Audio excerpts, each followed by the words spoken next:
ఆయన కొత్త నిబంధనలు ఎప్పుడైనా చూడండి, యేసు ప్రభువు ఏమని పిలిచినటువంటి పదాలు కనబడతాయి. తండ్రి, నన్ను ఎందుకు వదిలేశాడయ్యా, తండ్రి నీ చిత్తమైతే ఇది నాకు తెలుసు తండ్రి అంటే ఆయన తండ్రి అని పిలిచాడు కనుకనే, అంటే ప్రతి విషయంలో తండ్రికి విధేయత కలిగి ఉన్నాడు కనుకనే తండ్రి యేసుక్రీస్తు ప్రభు వారికి సర్వాధికారం ఇచ్చాడట. ఈ రోజు నీకు కష్టం వస్తే ఎక్కడ వరకు వెళ్తూ ఉన్నారు?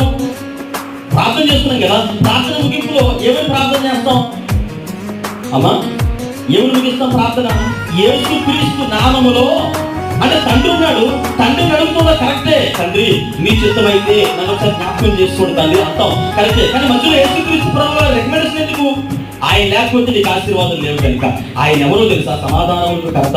ఆయన ఎవరో తెలుసా? ప్రేమకు మాదిరి. ఆయన ఎవరో తెలుసా? అంటే శత్రువును ఆదరించినప్పుడు గుణలక్షణాలు కలిగిన వాడు, తనని హింసించే వారి కొరకు ఆదరణగా మనుషులు నిలబడి అయ్యా వీళ్ళకి ఏం తెలియదయ్యా అని నీ కొరకు విజ్ఞాపన చేసేటువంటి వ్యక్తిగా ఉన్నాడు కనుక